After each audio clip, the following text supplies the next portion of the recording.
Il était une fois un phare si haut qu'on pouvait apercevoir son faisceau à 48 km de distance. Une tour mystérieuse qui était le symbole de la richesse et du génie de l'ingénierie. Faite de pierres si gigantesques et lourdes qu'elles nous laissent encore sans voix. Comment ont-ils fait ça? Elle a survécu à plusieurs tremblements de terre consécutifs jusqu'à s'effondrer au XIVe siècle. Avançons jusqu'à aujourd'hui. Des archéologues viennent de remonter 22 de ces blocs colossaux des fonds marins. Ils sont en train de reconstituer la tour pour que nous puissions à nouveau l'admirer et l'explorer. Mais pas comme vous pourriez l'imaginer. Le phare d'Alexandrie n'était pas un phare parmi d'autres. C'était le phare des civilisations anciennes. L'une des merveilles du monde les plus durables. Construit vers 280 avant notre ère sur une petite île appelée Pharos, il culminait à environ 100 mètres de haut. À titre de comparaison, c'est plus haut que la Statue de la Liberté, ou Big Ben. Toutefois, gardez à l'esprit qu'elle fut construite avant l'invention de la grue, de la poutre en acier et des amateurs de musculation. Et cela devient époustouflant. Pour les marins, apercevoir cette tour scintillante, c'était comme de voir enfin le panneau de sortie après des heures de conduite sur l'autoroute la plus dangereuse du monde. Le phare était un soulagement pour leurs yeux fatigués, car la légende dit que les eaux autour de Pharos étaient difficiles, pleines de récifs cachés extrêmement dangereux pour les navires. D'anciennes sources prétendent que sa construction a nécessité environ 12 ans, avec un coût avoisinant les 800 talents d'argent athéniens, une unité de poids antique proche de 26 kg. Cela signifie que quelqu'un a dû transporter des coffres contenant 23 tonnes de pièces de monnaie pour régler la note, sans chariot élévateur, très probablement à travers la mer. Incroyable. Le phare était tellement impressionnant que le mot « pharos » a fini par être utilisé pour désigner les phares dans tout un tas de langues.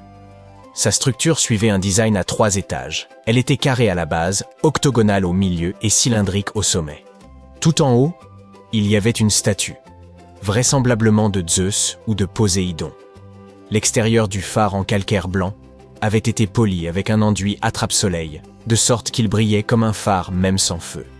La nuit, la situation changeait. Le bois était difficile à trouver en Égypte, donc le feu pouvait être alimenté par des fagots de racines de papyrus, voire de la naphte pour une flamme plus vive. Quel que soit le combustible, sa lueur était amplifiée par un miroir massif en bronze poli. Les miroirs en bronze étaient assez courants à l'époque. Ce n'est qu'à la Renaissance, bien après que le Pharos se soit effondré, que les miroirs recouverts de verre sont devenus la norme dans les phares européens. Pendant la journée, ce même miroir pouvait réfléchir la lumière du soleil, et la silhouette blanche éclatante de la tour, ainsi que la fumée s'élevant de son feu, aidaient les marins à trouver leur chemin. Alexandrie était l'un des ports les plus fréquentés du monde ancien, rempli de marchands, de voyageurs et de messagers, et son phare était son monument emblématique. Anecdote amusante. Si vous êtes fan de l'univers de Game of Thrones, vous avez certainement pensé à la Hightower de Villevieille. Certains fans spéculent que non seulement le phare fictif, mais la ville elle-même proviennent, par inspiration, d'Alexandrie. Et l'amour de George R.R. Martin pour les merveilles anciennes ne s'arrête pas là. Il y a aussi le titan de Braavos. L'auteur bien-aimé a confirmé le parallèle intentionnel avec le monumental colosse de Rhodes. Pendant plus de 1600 ans, le phare s'est dressé fièrement face au temps, aux tempêtes, aux guerres et aux intrigues, tout comme dans Game of Thrones. Mais il a finalement été défait par la nature elle-même. Malheureusement, une série de grands tremblements de terre, au cours du XIVe siècle, ont eu raison de lui, éparpillant ses pierres massives sur le fond marin. Pendant plus de 5 siècles, les vestiges du phare sont restés là, sous les vagues, le tout se transformant essentiellement en un jardin de pierres submergées.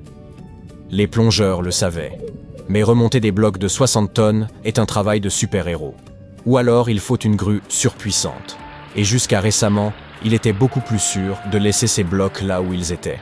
Alexandrie est, encore aujourd'hui, un port animé, et n'est pas ce qu'on appelle un endroit très propice à l'archéologie délicate.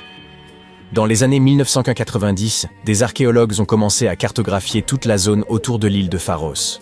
Ils ont trouvé des blocs de calcaire et de granit taillés avec précision, certains montrant encore des bords sculptés.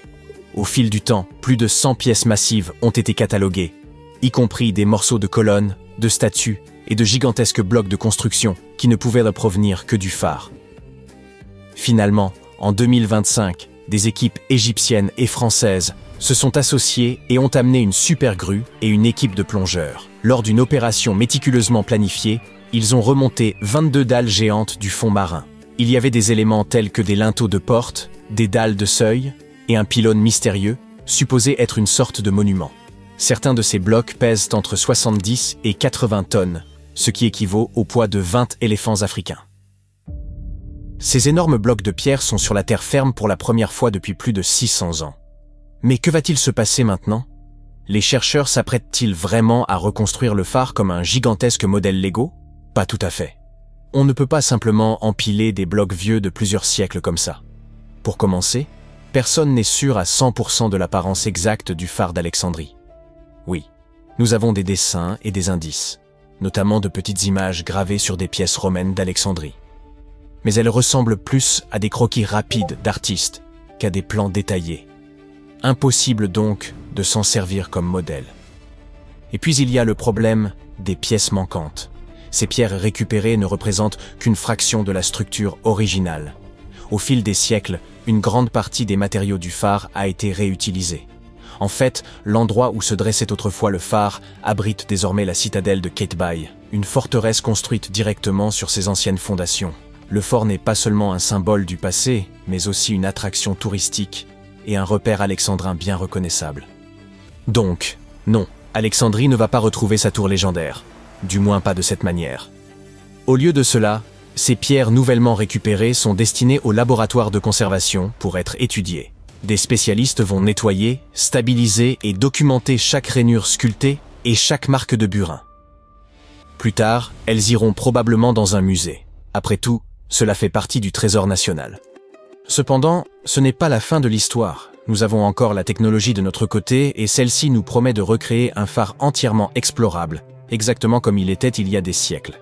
Cette entreprise incroyable porte le nom de Projet Pharos, et sa mission est de transformer ces énormes pierres transportées, linteaux, seuils, dalles de base, et même le mystérieux pylône, en un jumeau numérique complet et visitable du phare d'Alexandrie. Chaque pièce bénéficie d'un scanner 3D haute résolution, rejoignant plus de 100 fragments déjà enregistrés sous l'eau. Le but n'est donc pas uniquement la recherche scientifique. Le projet Pharos vise à redonner au phare son aspect et son ambiance d'origine et à le transformer en musée. Les structures de 100 mètres de haut ont souvent beaucoup d'escaliers, mais la réalité virtuelle est, par chance, bien moins éprouvante pour mes pauvres vieux pieds. Les visiteurs du musée pourront se promener autour de sa base en réalité augmentée, tandis que les chercheurs pourront utiliser le modèle pour tester de nouvelles théories sur sa structure et sa fonction. Espérons que nous pourrons personnaliser notre propre atmosphère, tamiser les lumières et examiner les murs comme dans un jeu vidéo. Je me demande s'ils y mettront aussi des pigeons et des goélands pour le rendre encore plus authentique. Nous n'avons pas encore beaucoup de détails, mais l'ensemble est en train d'être documenté et sera présenté dans un film très informatif. Bien que nous n'ayons pas de cabine pour voyager dans le temps, des designers talentueux peuvent nous faire retrouver le passé le plus enfoui.